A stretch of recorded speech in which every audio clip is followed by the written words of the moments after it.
By the time the police cruiser eased past the stucco fountains at the entrance of Maple Ridge Estates, half the cul-de-sac already had their phones out. The HOA president, Connie Blakely, stood on my lawn in handcuffs, still insisting she could talk her way out of the situation. "This is ridiculous," she snapped, twisting toward the officer like she expected him to salute. "I am the HOA. I am the community security." Behind her, my younger brother Ethan stood calmly on the porch, arms folded. He couldn't hear a word of her screeching, but he saw the whole show, especially the way her expression kept flickering between entitled confidence and absolute panic. My video doorbell blinked its little blue recording light, like it was enjoying itself. The officer, reading her rights, raised his voice so Ethan could read his lips. "For the record," he said slowly and clearly, turning toward the camera, "Miss Blakely is being arrested on suspicion of filing a false police report, harassment, and violating a restraining order." Connie's laugh came out sharp and brittle. "He threatened me. He's dangerous." Ethan lifted his phone, where giant block letters glowed on his notes app. "You broke into our house to yell at a deaf person about noise?" He held the screen up like a cue card. The officer glanced at it, then at me. "Mr. Dell, anything you'd like to add?" I nodded and held up a thick folder full of printed emails, violation notices, and screenshots. "Yeah," I said. "Just that this has been going on for months." The neighbors murmured when the second patrol car arrived, this one carrying the county. A DA compliance investigator in a Navy windbreaker. The investigator didn't even look at Connie. He walked straight to Ethan, signed a simple, "Hello, you okay?" and waited. That was the moment I knew Connie was absolutely, irreversibly done. "My name is Marcus Dell, and the only things I ever wanted were a quiet cul-de-sac and a decent home internet connection. 2 years ago, after grinding through a decade of software jobs, I bought a 3-bedroom in Maple Ridge Estates, a freshly bark-mulched HOA neighborhood in Willow Park that advertised itself as peaceful and inclusive. The brochures were basically propaganda-smiling families, golden retrievers, and an alarming amount of fine print about community harmony. Whatever, I wanted a garage, a short commute, and space for my younger brother Ethan whenever he wanted to visit. Ethan's deaf-born, that way brilliant, sarcastic, devastatingly good at Mario Kart. He lip-reads so well, it's almost telepathic. And he signs so fast, I swear he's trying to overclock my brain. He lives an hour away in a city with better transit. But when life gets stressful, he visits me for what he calls his suburban sensory deprivation weekends. The first time I met Connie Blakely, reigning monarch of Maple Ridge Estates, was on my move-in day. She intercepted me at the truck in capri pants, a sun visor, and the general attitude of someone who believes she controls all land within eyesight. "Welcome to Maple Ridge," she chirped, shoving a binder into my arms. "I'm Connie, HOA president." The binder weighed about 8 pounds, tabs, subtabs, and color-coded everything. I smiled politely. "Marcus just closed on 214. She laughed like I'd told a dad joke. "Oh, we always know who buys. We like to stay proactive. Our rules keep property values high." I opened the binder. Approved grass lengths. Holiday decoration timelines. A chart regulating trash can exposure. "Wow," I said. "Thorough." Her eyes tightened, like she suspected sarcasm, but lacked proof. "We take harmony seriously," she said. "Especially noise. We had a drum incident once." Never again. Should have asked what exactly she meant by noise. Instead, I smiled, signed the last move-in forms, and made the classic mistake you make around a power-drunk HOA tyrant. I was polite, but clearly not intimidated. The first few months were peaceful. I obeyed the sacred lawn calendar. I brought in my trash bins within the approved 90-minute window.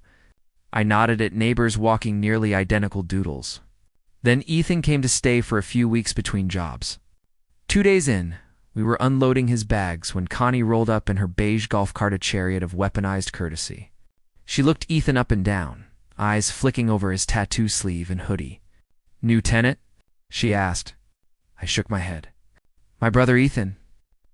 Connie tilted her head. "He doesn't talk much, does he?" "He's deaf," I said. "He signs." Her face did this odd little stutter, surprise, discomfort, then a bright, fake smile slapped on top. "Oh, how inspiring," she chirped. Ethan shot me a look and signed. Did she just congratulate me like I survived a war zone? I signed back, "Suburban weirdness." Let it pass. The first issue cropped up a week later. Ethan was on the back patio video, chatting with friends in ASL, laughing, signing big, expressive movements. I was inside cooking. Suddenly, loud pounding hit the back gate. I opened it to find Connie, arms crossed like she was auditioning for neighborhood cop Marcus. She said, "We've had reports of shouting." "Shouting," I repeated. She pointed at Ethan. "He's yelling. Hands flying everywhere. It's disturbing the peace." I blinked. "He literally cannot yell," I said. "He's signing, talking." Connie pursed her lips. "Well, whatever it is, it looks aggressive.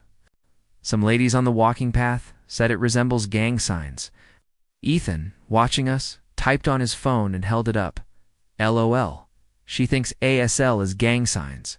I snorted. Connie absolutely did not. "I need you to keep it down," she said. "We have standards." People ate quiet. I kept my voice level.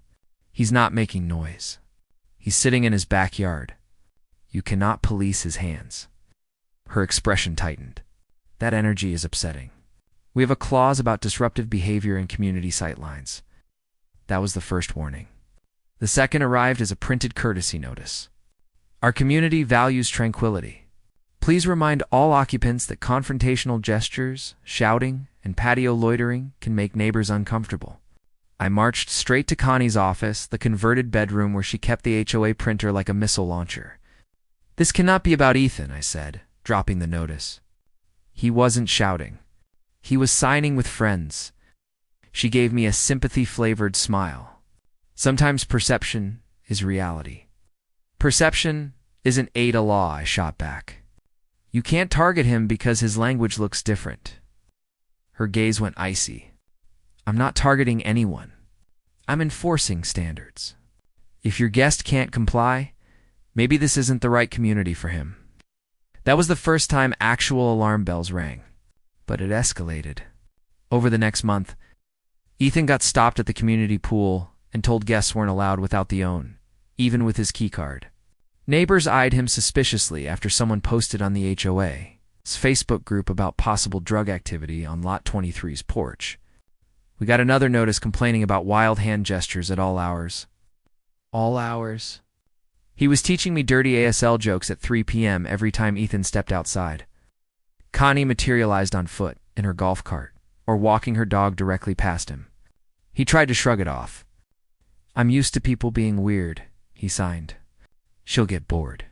He was wrong.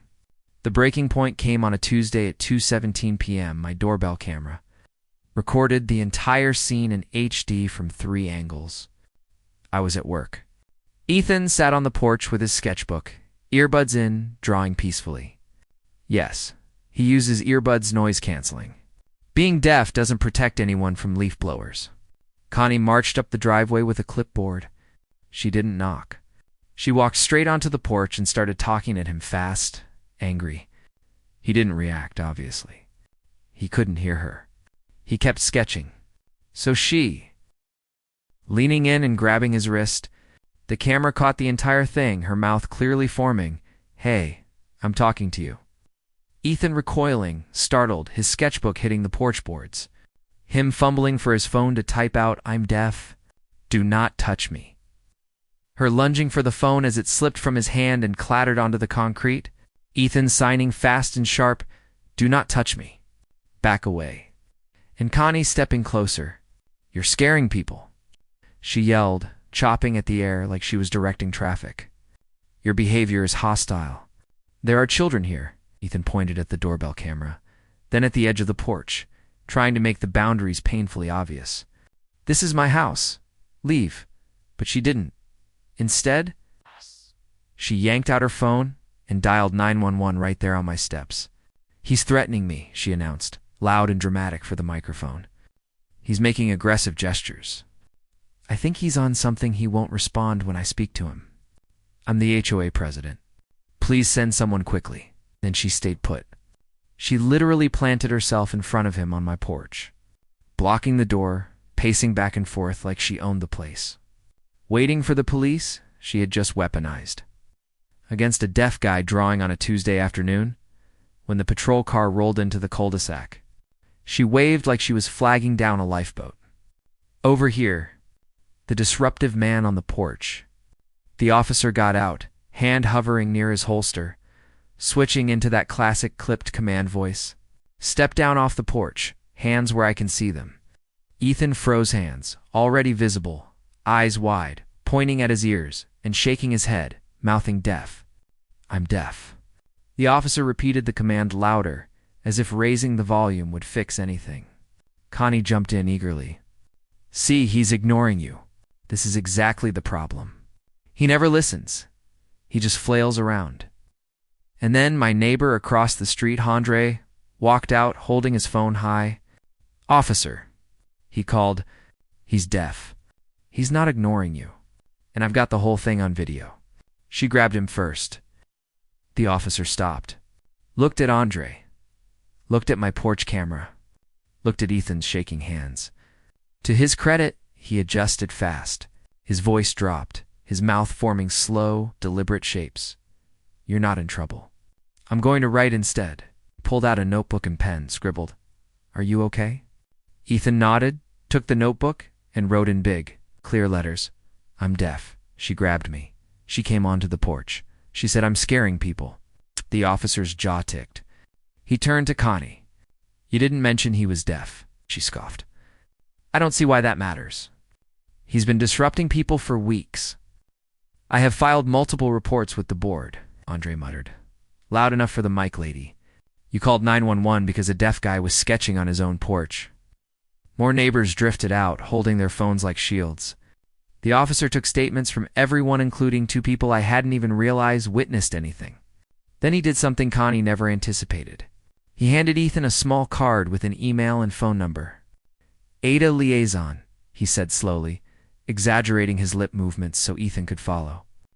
They deal with complaints, harassment, discrimination. 3 hours later, I was home watching the footage, my insides flipping between fury and disbelief. By the end of the week, we had the 911 audio, the doorbell footage, 3 neighbor videos, and written statements from residents who said Connie had been ranting about my loud brother for weeks. I sent it all to the Ada Liaison.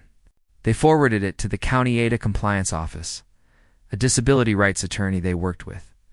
And just to keep things spicy, the state's Fair Housing Oversight Agency. I assumed it would end with a warning letter. I had no idea how spectacularly Connie had just detonated her own life. The first tremor came from the HOA board. Subject line, Incident at Lot 23 Community Concerns, they wrote. Dear Mr. Dell, we understand there was an altercation involving your guest and our HOA president. Please remember that all residents and guests must adhere to community conduct standards and follow leadership instructions. Aggressive behavior and refusal to respond verbally is not acceptable. I responded with exactly 2 attachments, the full doorbell video and a letter from the county ADA office titled, Formal Investigation Opened, Alleged Discriminatory Harassment. I didn't add a single word to the email body. I didn't need to. 2 days later, a very different message arrived, this time from the HOA Vice President, Linda Marcus. Please know the board takes this extremely seriously. We were not aware of the full situation. We would like to meet with you and your brother, along with an ADA representative, to get clarity. And then it really escalated. The ADA investigator, Mr. Alvarez, arrived at the meeting with a binder of his own, smaller than Connie's, but 1,000 times more lethal. He had interviewed neighbors, reviewed police logs, pulled HOA communications, even subpoenaed certain emails, which was a word that made Connie go stiff as a board. Here's what we're examining, he said calmly, sliding a report forward. A pattern of harassment aimed specifically at a deaf individual. Repeated attempts to restrict his access to community areas, false allegations made to residents and law enforcement. Unauthorized entry onto private property. He tapped the last line. That part isn't just an ADA violation, he said. It may be criminal trespass and harassment. Connie sat a few chairs down, arms locked so tightly across her chest, I was surprised the sweater seems held. "This is absurd," she snapped. I was fulfilling my duties. People were worried. He never responds when spoken to. He waves his arms aggressively. Alvarez cut in. That arm waving is sign language. And if residents are frightened by sign language, the lawful solution is education, not intimidation. The board squirmed in their seats. Linda cleared her throat. Connie, to be fair, you didn't mention he was deaf when you first brought these issues to us. You told us he was aggressive and refused to engage. That's how it felt, Connie insisted. He ignored me. He couldn't hear you, I said. That's literally the point of being deaf. Ethan signed something quietly. Tell her my favorite part, he gestured, then nodded toward Alvarez. Alvarez's mouth twitched in a restrained smile. Yes, there's one more complication. He slid out a copy of the HOA's own bylaws. You're a 501c4 community association with explicit non-discrimination rules. By singling out a disabled resident and attempting to curb his presence because you found him uncomfortable, you may have opened the HOA to substantial liability. He turned to the board. Unless, of course, the board acts promptly to correct this, disavow the behavior, and put ADA training in place. The board exchanged glances like people suddenly realizing their property values depended on how quickly they could shove a queen off the chessboard. Within a week, Connie was suspended as HOA president pending a formal investigation. The board issued Ethan a written apology. Mandatory ADA training rolled out for every Maple Ridge board member and volunteer. Connie refused to go down gracefully. She blasted the entire neighborhood with a lengthy, deranged email claiming outsiders, weaponizing disability, and accusing us of losing our right to feel safe in our own community. And then, brilliantly, she went right back to harassing us, staring Ethan down on the sidewalk, muttering exaggeratedly so he could read her lips, forming words like dangerous and unstable. Neighbors were nearby. That's what pushed everything from civil into criminal territory. Because once someone is being investigated and warned to cease contact, continuing the behavior in front of witnesses starts looking like the prelude to a restraining order. Karma began with a single sheet of paper and ended with a pair of handcuffs. After weeks of Connie's escalating weirdness standing at the end of my driveway, timing Ethan's outdoor minutes, accidentally blocking his car with a golf cart, the disability rights attorney helped us file for a protective order. It was straightforward. Connie was forbidden from contacting Ethan, approaching our property, or interfering with his presence in the neighborhood, the judge. After viewing the porch footage, granted it immediately. Connie was served. She did not handle it well. 2 days later, she stomped across my lawn again. The doorbell cam captured every second. Connie marching up the path, waving papers. Ethan opening the door only halfway, chains still latched. She shouted, "You think you can paint me as the criminal?" He held up his phone, typing, "You are violating a court order. Leave now, or I will call police." She slapped the phone from his hand, and that was the breaking point. Even without sound, the video was devastating, her blocking the doorway, jabbing her finger inches from his face.